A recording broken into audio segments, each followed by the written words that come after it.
Okay. Hit the heart emojis. Blue's in the building right now. Show him how we do it on Station Head one time. Welcome to another edition of the Listening Lounge. This is Carlotta's Corner. You have arrived here on Station Head. Okay. In the building today, we got Baby Blue Woe from none other than the group Pretty Ricky.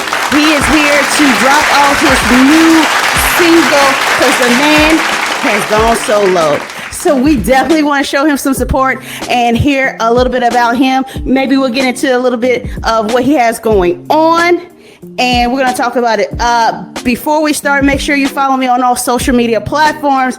That's Instagram at I am Carlotta's Corner. Make sure you follow me on Twitter. Make sure you follow me on Facebook and YouTube at Carlotta's Corner. Yeah, guys, Blue's in the building. Give it up to him one time. Woo, woo, woo.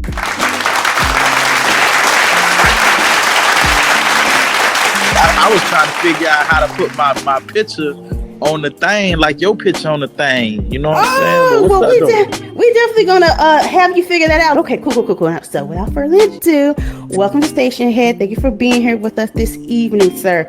So this ain't no gospel station, right? I ain't gotta be all squeaky clean and stuff, right? Why do I look like a holy woman from this photograph?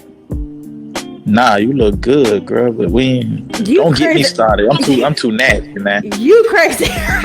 Anyways, so say whatever you want, doesn't matter. I'll end up doing what I need to do on my end, especially when I, get onto YouTube, but you do you. Okay, boo.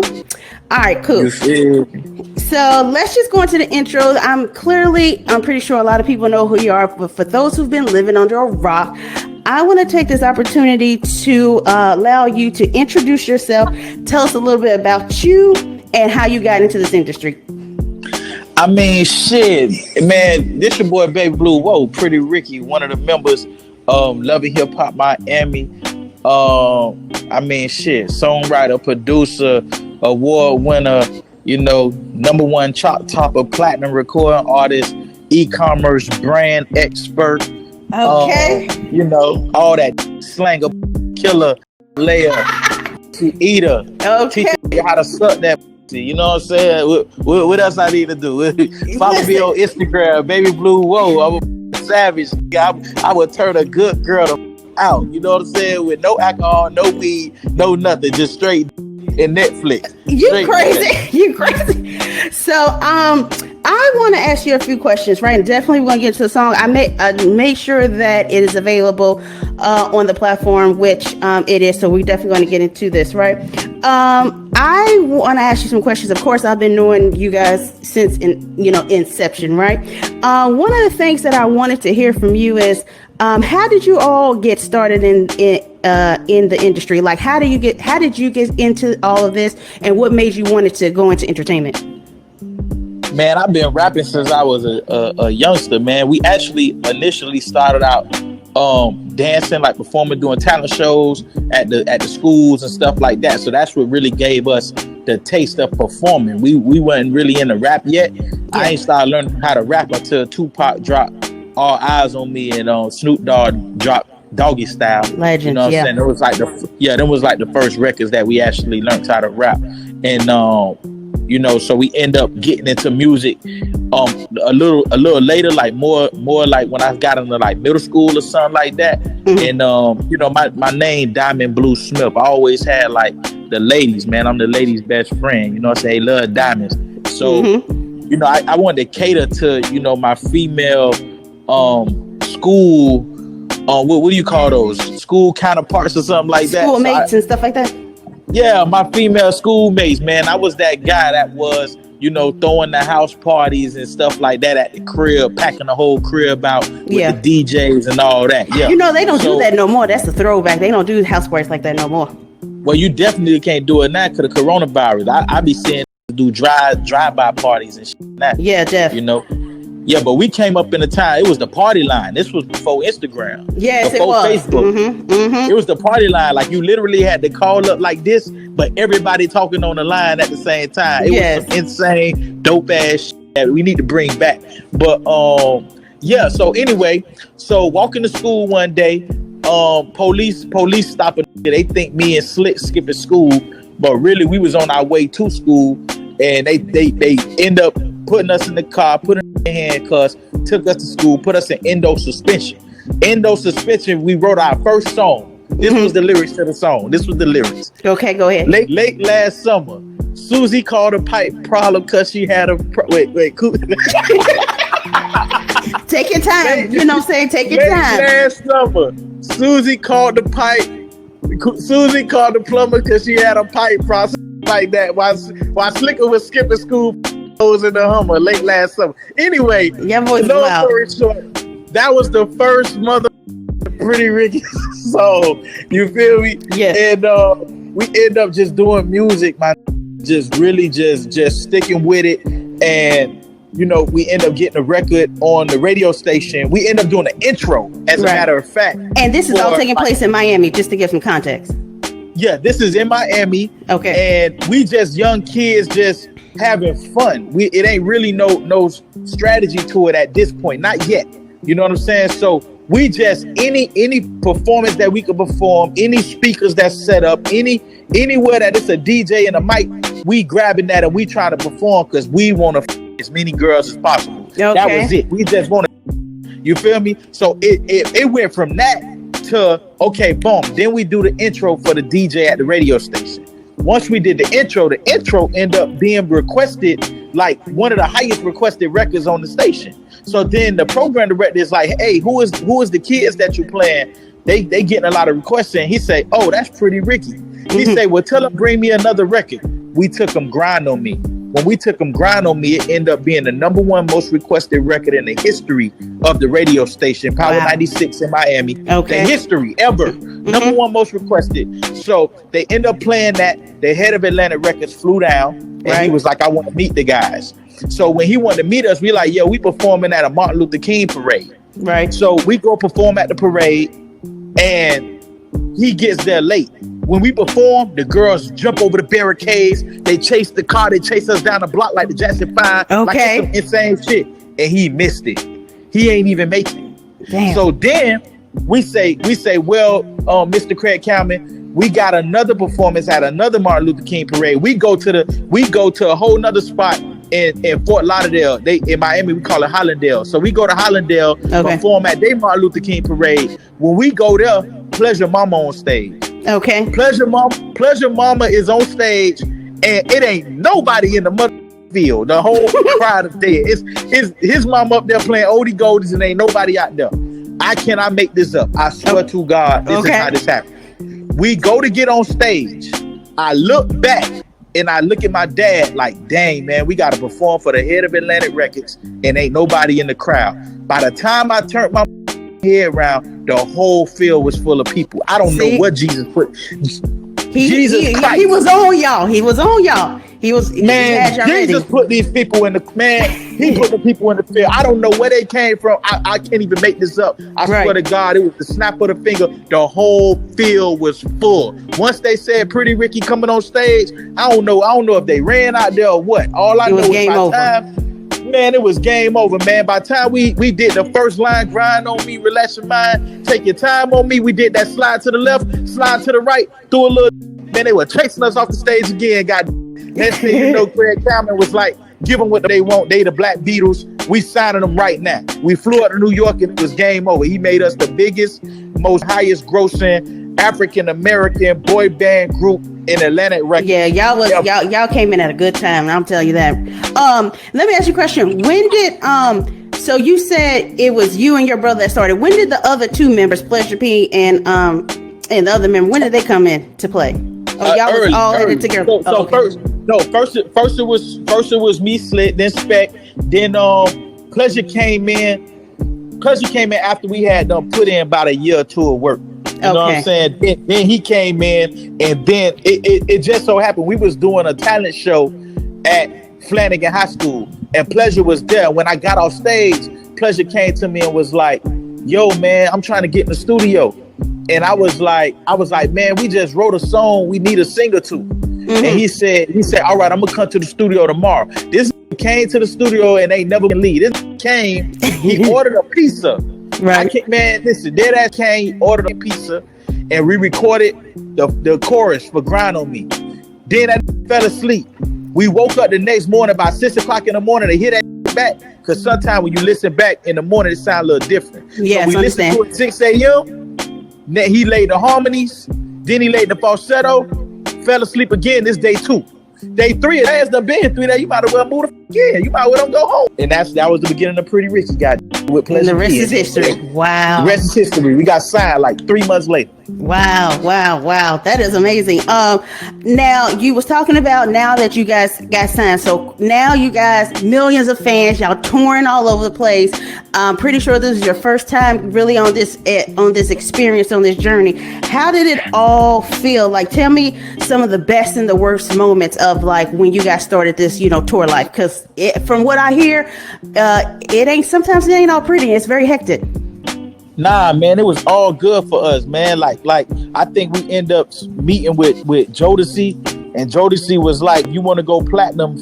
Every girl that you come across, okay, they gon' Jodeci was it? I can't, yeah, Devontae, like, cause they the ones who gonna blow you up. Every girl that you finna go home and tell all 10 of her family members that she got smashed, and then she gonna send pictures to everybody to prove it. Okay. She gonna say, "Hey, look, I was with him," and then those 10 people is finna send that same picture to 10 people that they know and say, "Girl, you ain't gonna believe Keisha just one of the from Pretty Ricky." So that's 100 people. So if you 1,000, that's 100,000 motherfuckers right you there. Crazy.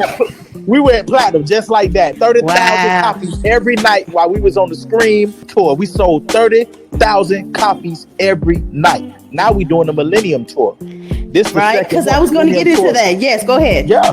Yeah. So the Millennium Tour is literally the same tour repackaged, but we added Ashanti this time. Okay. So it's Pretty Ricky, Lloyd, Omarion, Bow Wow, Soldier Boy. Like man, this is crazy. It's everybody on the Now let me ask you this. Now, is this the tour you guys got on after you guys got back together, or this is before you got this is after or before? Wait, this is a disclaimer. Y'all don't take nothing I'm saying serious. I'm just having fun with y'all, but everything I'm saying is serious, but it's a little bit not serious, but everything is serious, but it's a little bit not serious. Like go ahead. When you watch a CSI and they tell you that this is based on a true event, goddammit. But this was after we did the Millennium Tours after we did the 2 seasons of Loving Hip Hop, which is what propelled Pretty Ricky back into superstardom. It's kind of like how you saw Cardi B take off after Loving Hip Hop. It's same thing for Pretty Ricky. After we did the 2 seasons of Loving Hip Hop, we did the Millennium Tour. Was sold out every mother city. Yeah, every city. Now, because Omarion did Omarion did the phase 2, but you guys wasn't on phase 2, right? Or are we talking about phase 2? Because I know there was phase 1, we had B2K and everybody, and then phase 2 was just Omarion before COVID hit. Yeah, so the first, we didn't call it phases. Okay. So it was Millennium Tour 2019 was Pretty Ricky, B2K. Yes. Yin Yang Twins, Lloyd, Bobby Valentino, and more. So now it's about to be, I can't even tell you when we going back out. It's hush hush, but it's about to go down. Oh, really? Because when we saw, now I know you're not on the season of Growing Up Hip Hop, but when Bow Wow showed clips from when you guys was in New York, I mean, it looked live. I missed it. I'm in the New York area. I missed it. I wish I could have been there, but seeing all the different clips, not to cut you off, this is the biggest tour. We was the highest grossing tour. Yeah. The only tour that was higher than us was Justin Timberlake, and that ain't even our audience. Right. So when you're talking about urban or black, well, we trying to not be segregated no more, so we can't even separate it. But if you really talk about the black culture, this is the biggest motherfucking tour. Right. This is all of your artists, all of your millennium artists. You gotta think about it. We ain't had no tours, no festivals, no nothing. Nope. We never had a millennial tour that had us on it. Yeah, so this is big for the culture because our age demographic is just getting the bag now. We got money now. We got jobs. Yeah, absolutely. Afford to buy tickets. Because I was going to ask that a little later in the conversation, but you kind of gave me the opportunity to segue. I know in Love and Hip Hop, right, we kind of saw a lot of things that was going on between you and the group. I mean, you guys were trying to really figure out your differences because you guys had split up. You guys were trying to figure out different roles and just really trying to come to a common ground. And one of the things that I found interesting was how Spec really transitioned into the social media world, which definitely is thriving. Now, I'm so glad to hear that you are getting into it. That was one of my questions. Have you gained any interest after seeing how he has turned out? Nah, man. I've been on that, man. You gotta understand. Remember? Okay, tell me. No, I don't know because it looked like Spec led the way. Go ahead. I put the blue in the motherfucking blue star. Okay. I put the work in. You understand? What you think I was on Love and Hip Hop screaming about? Right. Yeah, I've been on that. I've been building brands. I know how to build e-commerce websites, businesses, brands from scratch, from ground zero all the way up to the point where you make your 20, 30,000 a day. Right. In sales revenue. Scaling, yeah, right. Mm-hmm. Yeah, that's what I do, but I don't talk about it. I was going to ask you about that because he really talks about it a lot, and then out of the blue, I mean, no pun intended, but out of the blue, we kind of saw him very visibly online, and so yeah, that's what he do. That's his thing. You gotta remember, I'm a musician at heart. I'm a songwriter, a producer. I do all of that. So any e-commerce stuff that I do, and my businesses all make millions of dollars. Yeah. I have very prosperous e-commerce businesses, but I help friends, family. Somebody they might see somebody that need help with a business, and they'll bring them my way and ask, "Can I help them?" I save people businesses, stuff like that, but I don't talk about it. I'm a very private, discreet kind of guy. Real quick, everybody, I got the motherfucking milk challenge. You can win you a bag real quick. You can get an iPhone or you can win $1,000. All you got to do is make a video with a carton of milk. Go in your refrigerator, go grab the milk, and do any kind of motherfucking video you can imagine with the milk. Tag me, tag Jacquees, put it online, and we gonna pick a winner that's gonna win the prize. Well, listen, we will segue anyways to your solo career because I want to get to the music. I see my request button is blowing up. So before we move into our solo, into my next portion. For the record, I don't even like them. I don't even want to talk about them. And I'm doing a solo project. That's because I don't really want to be f***ed up with them like that. Because they don't like to work. But that's a whole nother conversation. Listen, I love them. They're my brothers, though. I love these, but I don't like Blue, this ain't the red table talk, but listen, my friend, you let it out here on Carlotta's Corner. You know what I'm saying? This is a no judgment free zone. But I want to bring up someone, and then we're going to get into the next portion about your solo career because I want to get into the music because I heard a snippet of it. It is fire. Okay. Gabs, I'm going ahead and send you a request. Please accept so you can have your moment with our guest. Gabs, you there? Yes, I am here. Hi, everybody. Hey, Blue. How you doing? What's up, Gabs? Great. I see your thick on the line. What they do? Okay. You already follow me on Instagram. That's neither here nor there. But I do remember. And for everybody that's on here, I do follow back. Blue Hefner. Follow the Blue Hefner page. I follow all women back. Okay. I'm savage. He does. I'm a savage. I'm a sex addict. Okay. Go ahead, Gabs. Wow. Say it backwards. Wow. I actually got a chance to talk to y'all back in the day.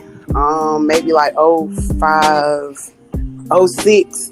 Y'all did an interview for Russ Parr Morning Show.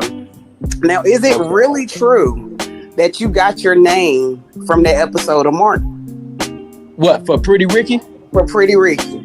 Yeah, it definitely came spent off Miguel Nunez. That was the Pretty Ricky character. And then we was finna change the name. When we got signed to Atlantic, they wanted to change the name to like 305 or some shit like that. And it's crazy. So we did a concert and we opened up for Snoop Dogg. And Bishop Don Juan was backstage. And he was like, hey, young blood, man, I heard they trying to make y'all change the name, man. Don't do it, man. He say, listen, I got a friend named Pretty Ricky. He say the ladies love Pretty Ricky and Pretty Ricky love the ladies. Don't never change that name. That name is money. That man made millions with that name in the pimp gang. And I said, well, God, Bishop Don Juan, all right, we gonna keep the motherfucking name. and that was that. Okay, so now that you've transitioned out of Pretty Ricky, do you feel like you are more successful now? And do you feel like you have more mental clarity without Pretty Ricky? Nah, man, Pretty Ricky is my mother group. Is so it technically it ain't no out of Pretty Ricky. I mean, it's just there. Right. You know what I'm saying? It's there to pick up when we ready to go on tour and all of that. But I'ma always be successful. I'm a highly favored, God bless. I shot myself in the head. I was 2 years old. I ain't supposed to be here. You know what I'm saying? Wow. I got a record right now with Jacquees, one of the biggest singers in the business right now. So, I'm definitely a prosperous guy. A lot of people, they right now, coronavirus going on, and they stuck. I made $250,000 off coronavirus, man, off K&95 masks. You know what I'm saying? That's smart. Yeah. Yeah. I'm a hustler at heart. I'm a good person. I'm a giver. You know what I'm saying? I spread knowledge and love. You know what I'm saying? So yeah, thank you, for the most part, I'm blessed. Well, don't be trying to keep me up. Wait a minute, Carlotta. I gotta say goodbye to the man. Go ahead. Excuse me, child. Go ahead. Nah, don't say bye. Just say you don't know how to act when we got company. Just say I'm gonna see you later. No, I'm gonna slide into your DMs later. That's what I'm gonna do. Okay. All right. Bye, everybody. Okay. See you later. Okay. Bye, Gabs. Okay. Moving on. Okay. We see you, Gab. Moving on. Your solo career. Tell me about your solo career, Blue, and why you decide to transition now. Well, right now I'm typing in for everybody to follow me on Instagram.com/babyblue. Whoa, and that's with 4 A's, not 3 A's. Okay. But I just dropped it in us in case y'all ain't got it. So you say, ask me one more time. Repeat the question. Your solo career. Tell me why you decide now is the time. Man, listen, I was just really, I was working out every day. I'm with my girl, and I was telling her. Okay, you off the market. Okay. Nah, this was, I ain't with her no more. Okay. But at the time, the girl that I was dating at the time, I was explaining to her, she in the business too, and I was explaining, I'm like, dang man, I ain't really got the love for the music and shit like that no more. Mm-hmm. I don't even know what I really want to write about, nothing like that. And she was like, you in love? She was like, go in the studio and write about being in love, which I was in love with her. So I went in the studio, I cut this record. All of the lyrics are literally about our relationship. Front to back is literally telling a whole motherfucking story about when I waxed that ass. You know what I'm saying? Okay. And when I did the record, I did it for pleasure to do the chorus. But pleasure wasn't really feeling like singing this either. We was just really getting ready to go on a Millennium 2020 tour. Right. So I end up shooting it to Jacquees, and I mean, he bodied the record. Like, that's why they call himself the king of R&B. That's confidence, and to each his own. That really killed that shit like a Don Dada, like a king. Right. So when you listen to the record, the falsetto, the harmonies, everything is on point. This fire. Take me through the production process of this song, please. Yeah, this definitely a bedroom banger, panty dropper, straight R&B classic. You know what I'm saying? It's everything from the tempo to you know, the 808 that's beating. You know what I'm saying? It's like it's a Secret Garden sample. You know? And then you know you got the 808 that's what make that thump right there, because when the 808 hitting in the whip, you know what I'm saying, it's like sending vibrations through your body. Once I get on there with that high pitched, fast, rapid, I'm talking that nasty in your ear. It's like I'm coming at you so fast. You know what I'm saying? You've been my secret forever. Nobody gotta know. If you know, then you know. Keep it on the low. I'm in your secret garden, removing your red biggest secrets in your apartment top floor. That right there. Yeah. Panties wet, dropping, boom. We gotta say that. Oh, for real. You crazy. Why did you choose Jacquees? I understand you said Pleasure P was not interested in singing, but there's a lot of other singers that you could have chose. Why you chose Jacquees? Well, he got that voice, man. He got a very distinctive voice that's very aesthetically pleasing to women, and it's a very specific texture and tone. It's very similar to Pleasure, Keith Sweat, Avant. They got that tone that when you hear them sing, it kind of stimulates the. Know what I'm saying? So Okay. yeah, Jacquees was definitely the first pick after Pleasure was the default pick just cause Pretty Ricky vibes. But Right. the very, very, very first pick always has been Jacquees. It was like, if I'm gonna do a record, it gotta be with Jacquees first. And I want to do records with all of the R&B singers out there. You know what I'm saying? Just for the culture is for what I do and what I bring to music with the type of records that I make, especially these R&B sexual records. Yeah. I kind of want to tap in with everybody from Usher to Chris Brown to whoever. August Alsina. He could probably be in that mode to really get some. What do you say? Man, he hit me back. Tell that hit me back. I'm trying to get that Trapman record. Call and hey, I don't know who got you. But hold on, did you see? That's what Rick Ross said. He said, "Yo, if August Alsina drop the album, said the album Entrapment, the album that." Man, I spend the bag on that record. He ain't even got to spend no money. I'm gonna put up all the money, do everything. Yep. All you got to do is do the hook for me. He needs to be on there. You need to do a remix or something like y'all need. I think y'all voices together, the synergy. I think right now, while a lot of niggas in the house doing nothing, man. I think y'all should. Yeah, I'm pretty sure he's easy to find. But listen, we're gonna do our due diligence. We're gonna do our due diligence, and we're gonna spam up his comments and be like, "Yo, hit this Blue for y'all can do their Entrapment because the nigga say he can relate. He's your twin, and then y'all can get this on the radio." When is his birthday? Cause my birthday is August 13th. When his birthday? His name August. Birthday gotta be in August.